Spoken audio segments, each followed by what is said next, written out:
साजिश के पीछे हाथ किसका है? साजिश में शामिल वो 3 से 4 संदिग्ध आखिर फरार कहां हो गए? कहां हैं वो, कहां छुपे हुए जो आईडी के साथ सीमापुरी के मकान नंबर D49 में मौजूद थे इतने दिनों तक? इन सभी चीज को लेकर के हम आपको एक रिपोर्ट दिखाते हैं।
मिली। इस साजिश के पीछे कौन है?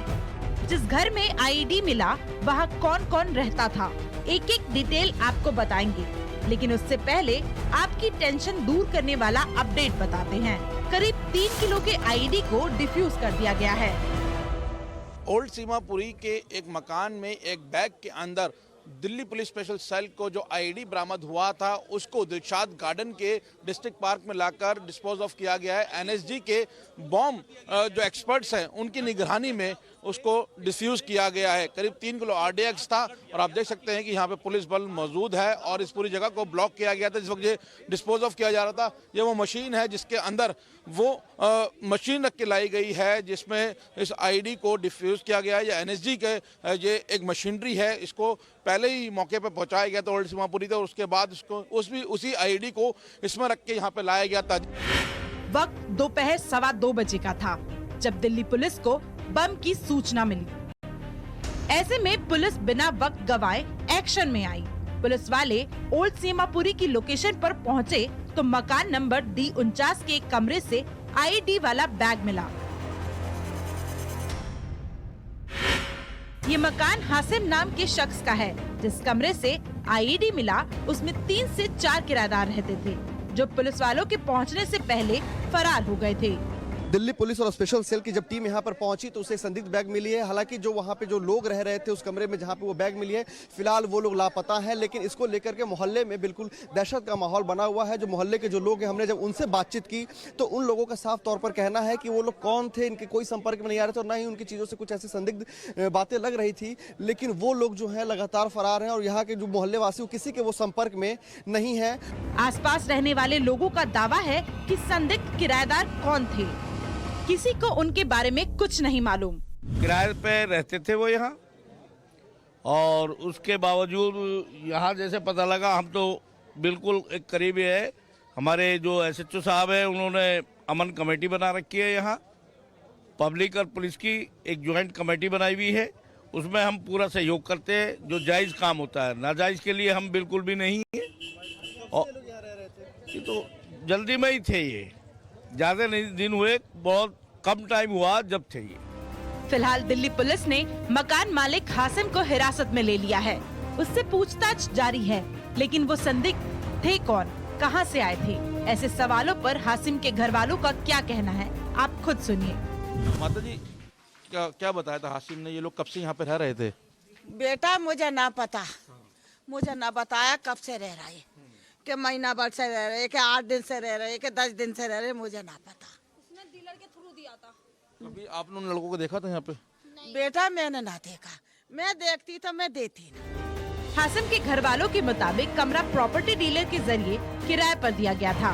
सूत्रों के मुताबिक पता ये भी चला है कि बिना पुलिस वेरिफिकेशन के ही संदिग्धों को रूम रेंट पर दे दिया गया था। इस के सूत्र बता रहे हैं कि इस मकान में रेंट वेरिफिकेशन नहीं हुई थी, इस कारण से उन लोगों के बारे में नहीं पता लग पाया था, क्योंकि 26 जनवरी के आसपास पुलिस की एक ड्रिल होती है जिसके तहत हर जगह पर रेंट वेरिफिकेशन चेक किया जाता है। फिलहाल हासिम अभी पुलिस की हिरासत में है। पुलिस उससे बातचीत कर रही है, जानने की कोशिश कर रही है कि लोग कौन थे, कहां से आए थे। जो आईडीज उनकी जो मिली हैं, जो आइडेंटिटी कार्ड मिले हैं, वो फर्जी पुलिस को बरामद हुए हैं कि वो फेक नाम से यहाँ पे रह रहे थे। वैसे एक बात साफ है कि साजिश बड़ी थी। सीमापुरी इलाके को पूरी प्लानिंग के साथ चुना गया था, क्योंकि दिल्ली का ये इलाका यूपी से बिल्कुल सटा है। टाइम्स नाउ भारत की टीम पहुंच चुकी है उस घर पे। यही वो घर है जिसको D49 ओल्ड सीमापुरी सोनार वाली गली कहते हैं, जिसके दिल्ली पुलिस ने अब सील कर दिया गया है। पतला सा सकरा रास्ता है जो गली अब ऊपर की ओर जाती है। 3 माले की बिल्डिंग है जो कि काफी ज्यादा स्ट्रैटेजिक लोकेशन पे इन संदिग्ध लोगों ने ढूंढ के रखी थी।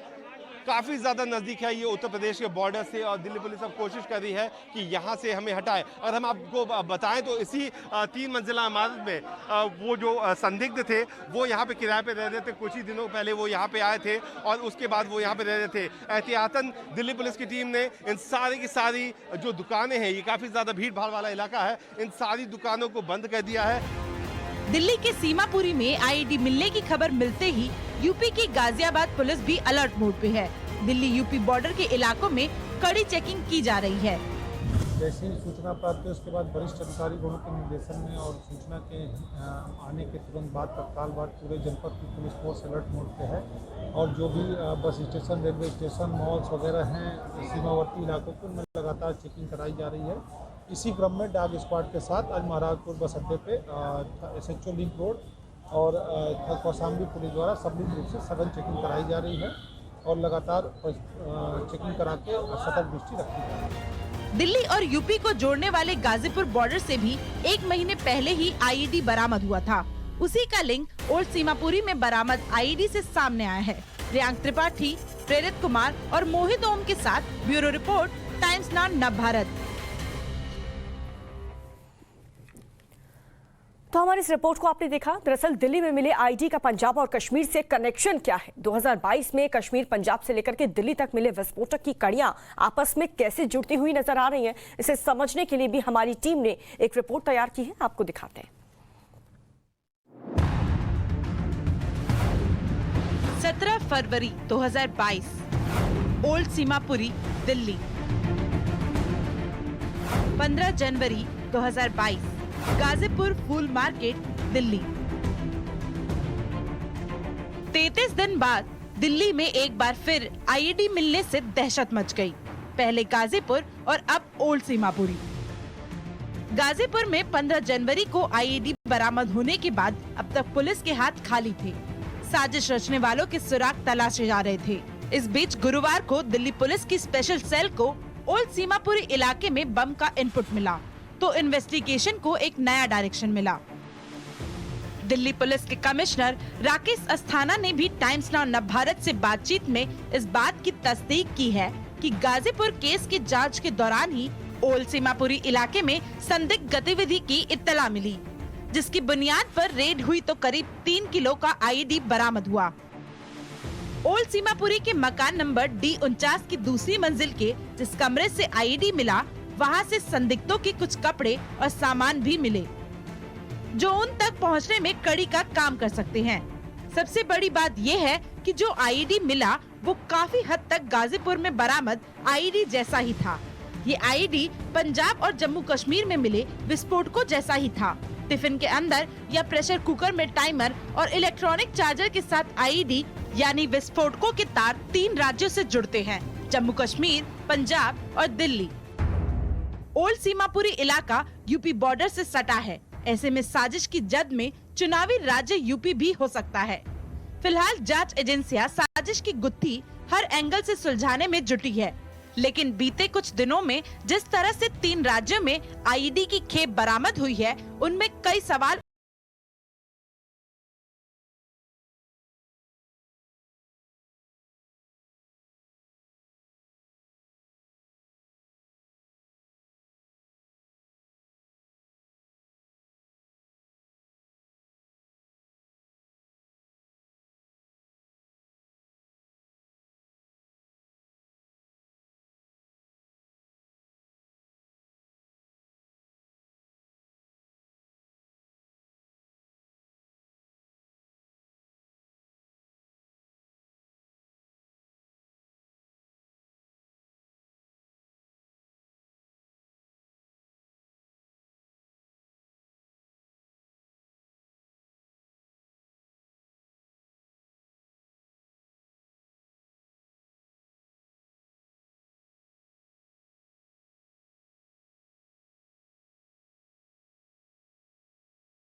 हमने डिटेल में आपको एक रिपोर्ट दिखा दी। अब जल्दी से आपको बुलेटिन में 5 मिनट में 25 इस वक्त की बड़ी खबरें दिखाते हैं। दिल्ली में बड़ी आतंकी साजिश को नाकाम किया गया है। यूपी बॉर्डर के करीब दिल्ली के सीमापुरी इलाके में संदिग्ध बैग से 3 किलो आईटी बरामद की गई है। एनएसजी की टीम ने दिलशाद गार्डन के डिस्ट्रिक्ट पार्क में आईटी को डिफ्यूज कर दिया। एनएसजी के मुताबिक आईटी के आरडीएक्स का इस्तेमाल हुआ था। सीमापुरी में मिले आईडी मामले में मकान मालिक को हिरासत में ले लिया गया है और पूछताछ भी की जा रही है। मकान मालिक ने किराएदारों का वेरिफिकेशन भी नहीं कराया था और कमरे में 2 लड़के किराए पर रहते थे जो कि फिलहाल फरार चल रहे हैं। वहीं आईडी मिलने के बाद से उत्तर प्रदेश दिल्ली बॉर्डर पर सख्त चेकिंग की जा रही है। यूपी में तीसरे और पंजाब चुनाव के लिए प्रचार का आज आखिरी दिन है। आज शाम 6 बजे चुनाव प्रचार थम जाएगा और इसके बाद सभी नेता डोर टू डोर कैंपेन कर सकेंगे। आपको ये भी बता दें कि पंजाब में सभी 117 सीटों पर 20 फरवरी को वोटिंग होनी है, जिसमें 1300 से ज्यादा उम्मीदवार अपनी किस्मत आजमा रहे हैं। आज सीएम योगी आदित्यनाथ एक के बाद एक 3 रैलियां को संबोधित करने वाले हैं। सबसे पहले सीएम योगी आदित्यनाथ सपा के गढ़ माने जाने वाले जिले मैनपुरी में जनसभा को संबोधित करेंगे और इसके बाद करहल में चुनावी रैली को संबोधित करेंगे और इसके बाद कानपुर की कल्याणपुर में गोविंदनगर में बीजेपी के लिए वोट मांगेंगे। बीजेपी राष्ट्रीय अध्यक्ष जेपी नड्डा आज अयोध्या पहुंच रहे हैं, जहां पर वो 3 विधानसभा क्षेत्र में चुनावी रैली करेंगे। नड्डा सबसे पहले अयोध्या विधानसभा क्षेत्र में जनसभा करेंगे और इसके बाद 2 बजे मलकीपुर, उसके बाद दोपहर 3:30 बजे रुदौली में चुनावी रैली करेंगे। एक तरफ सीएम योगी आदित्यनाथ कानपुर में प्रचार करेंगे तो वहीं अखिलेश यादव भी कानपुर में समाजवादी विजय यात्रा निकालेंगे। वहीं अखिलेश सुबह जालौन में चुनावी रैली करने वाले हैं और शाम को उन्नाव के मोहान विधानसभा क्षेत्र में रैली करेंगे। आज पंजाब के चंडीगढ़ में राहुल गांधी की प्रेस कॉन्फ्रेंस होगी। राहुल गांधी चुनाव को लेकर के कांग्रेस के चुनावी मुद्दों को गिनाएंगे तो वहीं केंद्रीय मंत्री अनुराग ठाकुर भी पंजाब विधानसभा चुनाव के मद्देनजर चंडीगढ़ में महत्वपूर्ण प्रेस कॉन्फ्रेंस करने वाले हैं। यूपी में कांग्रेस के चुनाव प्रचार को धार देने के लिए कांग्रेस महासचिव प्रियंका गांधी में चुनाव प्रचार करेंगी। प्रियंका गांधी आज उत्तर प्रदेश में दोपहर 3 बजे कांग्रेस प्रतिज्ञा वर्चुअल महारैली कर जनता को संबोधित करने वाली है और यूपी चुनाव में कांग्रेस को जिताने के लिए अपील करेंगी। कर्नाटक में कांग्रेस विधायकों ने रात विधानसभा परिसर में गुजारी है। कांग्रेस विधायक ग्रामीण विकास एवं पंचायत राज मंत्री KS को बर्खास्त करने और उन पर देशद्रोह का मामला दर्ज करने की मांग की है। हिजाब विवाद के बीच कर्नाटक सरकार ने ड्रेस को लेकर के नया सर्कुलर जारी किया है, जिसके तहत स्कूल में धार्मिक कपड़े जैसे हिजाब, भगवा, शॉल और स्कार्फ पहनने पर रोक लगा दी गई है। इन सब के बीच हाईकोर्ट में हिजाब विवाद पर सुनवाई भी चल रही है। प्रधानमंत्री नरेंद्र मोदी आज मुंबई को करोड़ों की सौगात देने वाले हैं। पीएम मोदी ठाणे में दीवा को जोड़ने वाली 2 अतिरिक्त रेलवे लाइन का उद्घाटन करेंगे, जो कि करीब 620 करोड़ रुपए की लागत से बनाई गई है।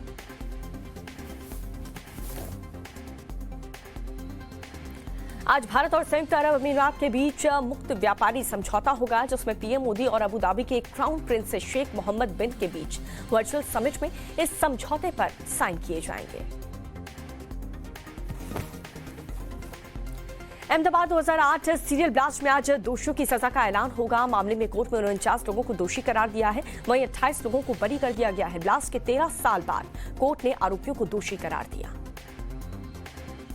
गुजरात के कच्छ में बीएसएफ ने 7 पाकिस्तानी नाव को जब्त कर लिया है। दरअसल बीएसएफ को हराम नाला के पास पाकिस्तानी मछली पकड़ने वाली नाव होने की सूचना मिली थी, जिसके बाद से बीएसएफ भुज ने सर्च ऑपरेशन शुरू किया, जिसमें 7 नाव को जब्त कर लिया गया है।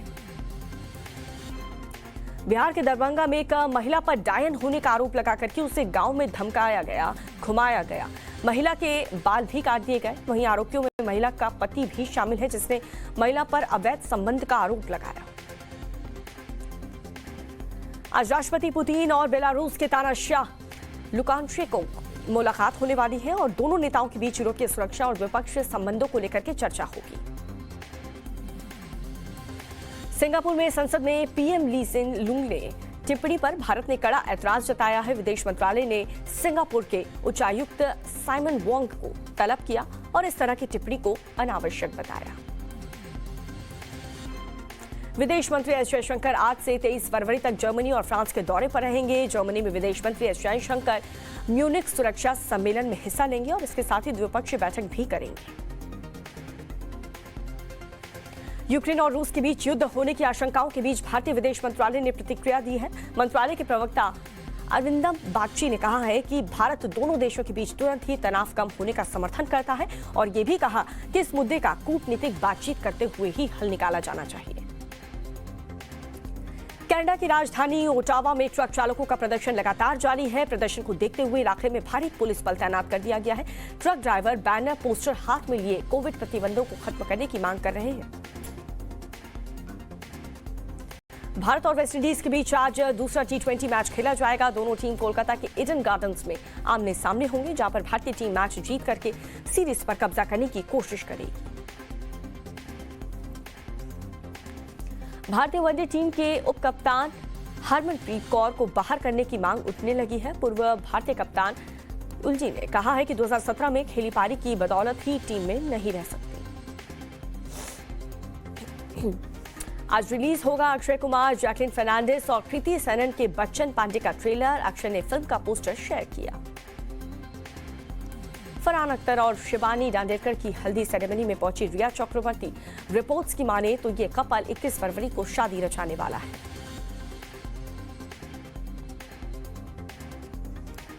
और सब टीवी का पॉपुलर शो तारक मेहता का उल्टा चश्मा की वापसी को लेकर के शो के राइटर अब्बास ने बड़ा खुलासा किया है। अब्बास ने शो को लेकर के कहा है कि मुझे नहीं लगता कि शो OTT प्लेटफॉर्म पर वेब सीरीज के तौर पर आ सकेगी।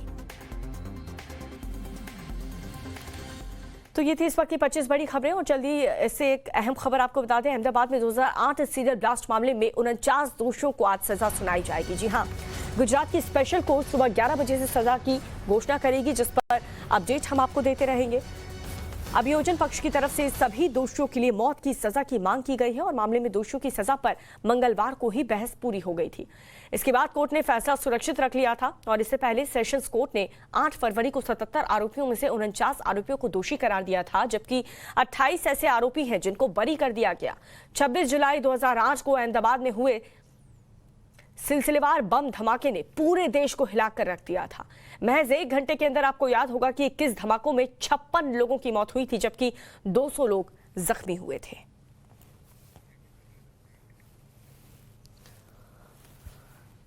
तो इसी मामले को लेकर कि आज कोर्ट की तरफ से सजा सुनाई जाएगी। ब्लास्ट केस में 49 दोषी हैं। कई ऐसे लोग जिन्हें रिहा कर दिया गया है, लेकिन 49 लोग जो दोषी पाए गए हैं उन्हीं की सजा का ऐलान आज होगा।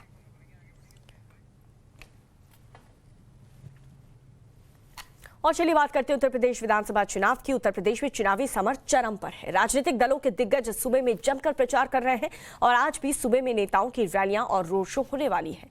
बीजेपी उम्मीदवारों के पक्ष में मतदान के लिए सीएम योगी आदित्यनाथ, पार्टी अध्यक्ष जेपी नड्डा आज धुआंधार प्रचार करेंगे। सीएम योगी आदित्यनाथ की आज मैनपुरी, करहल, कानपुर में चुनावी सभाएं होंगी, तो वहीं जेपी नड्डा आज अयोध्या क्षेत्र की 3 विधानसभा में मतदाताओं को साधेंगे। उत्तर प्रदेश की सत्ता में वापसी की कोशिश में जुटे अखिलेश यादव भी आज जालौन, कानपुर और उन्नाव में रहने वाले हैं, जबकि कांग्रेस की कमान संभाल रही प्रियंका गांधी आज कांग्रेस प्रतिज्ञा वर्चुअल महारैली को संबोधित करने वाली हैं।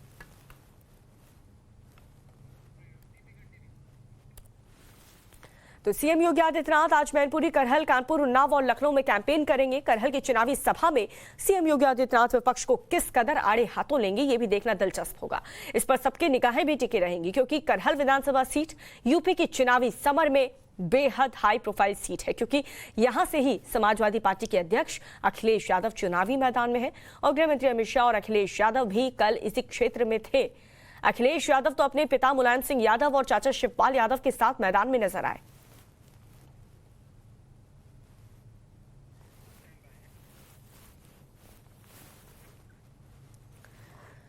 और चलिए बात कर लेते हैं पंजाब के सियासी संग्राम की। यहां भी चुनाव प्रचार का जो शोर है वो आज शाम 6 बजे तक थम जाएगा। पंजाब की 117 सीटों पर यूपी के तीसरे चरण के साथ ही 20 फरवरी को मतदान होना है और आखिरी दौर में राजनीतिक दल कोई भी कसर नहीं छोड़ना चाहते, लिहाजा आज भी दिग्गज प्रचार अभियान में जुटेंगे।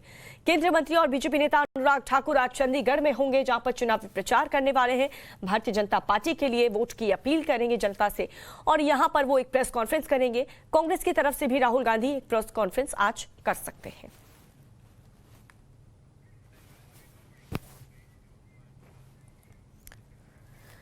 और इस बीच एक और बड़ी खबर, प्रधानमंत्री नरेंद्र मोदी देश की आर्थिक राजधानी मुंबई को आज रेलवे की कई सौगात देने वाले हैं। पीएम मोदी ठाणे और दीवा को जोड़ने वाली 2 अतिरिक्त रेलवे लाइन राष्ट्र को समर्पित करेंगे और साथ ही मुंबई सब अर्बन रेलवे की 2 ट्रेनों को हरी झंडी दिखा करके रवाना भी करेंगे पीएम।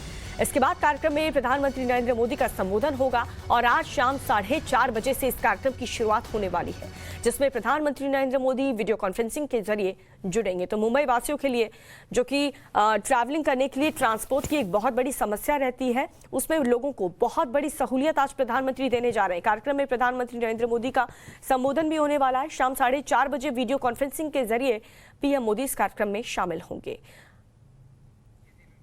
तो मुंबई वासियों के लिए आज का दिन बेहद खास है, क्योंकि थाने दीवा के बीच नई रेल लाइन शुरू होगी। ऐसे में लोगों को एक जगह से दूसरी जगह जाने के लिए बहुत ज़्यादा सहूलियत मिल जाएगी, क्योंकि मुंबई में हमने देखा है बहुत ज़्यादा समस्या होती है ट्रांसपोर्टेशन को लेकर के, बहुत भगदड़ सी मचती है। ऐसे में इस रेल लाइन के शुरू होने के बाद से लोगों को बहुत राहत मिलेगी। कार्यक्रम में प्रधानमंत्री का संबोधन भी होने वाला है। थाने और दीवा को जोड़ने वाली इन 2 अतिरिक्त रेल लाइनों को लगभग 620 करोड़ रुपए की लागत से बनाया गया है और इनके रूट की अगर बात करें तो 1.4 किलोमीटर लंबा ये रेल फ्लाईओवर होगा। 3 प्रमुख इसमें पुल होंगे, 21 छोटे पुल भी तैयार किए गए हैं। ये लाइनें मुंबई में उपनगरीय रेलगाड़ियों को यातायात के साथ साथ लंबी दूरी की रेलगाड़ियों के रूट में भी जो रुकावटें आती हैं, जो परेशानियों का सामना लोगों को करना पड़ता है, उन्हें काफी हद तक दूर करेंगी। इन लाइनों से शहर में 36 नई सब अर्बन ट्रेन भी चलाई जा सकेंगी, यानी कि मुंबई वासियों के लिए बेहद सहूलियत अब हो जाएगी।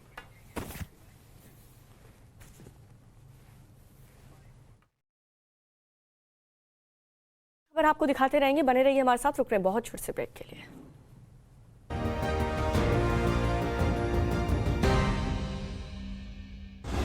को powered by Manappuram gold loan, अब लाइफ बनाए आसान।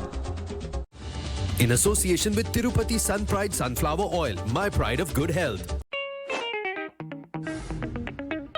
Welcome to Lottoland. Lottoland आपके लिए लाया है एक सुनहरा मौका to play and win over 30 international lotteries, वो भी घर बैठे, जैसे euro millions and US Powerball. पहले लॉटरी चूज करें और फिर उस ड्रॉ के नंबर्स प्रेडिक्ट करें, and if your numbers match the results of the official lottery, You win the jackpot. Simple. To play, just visit Lottoland.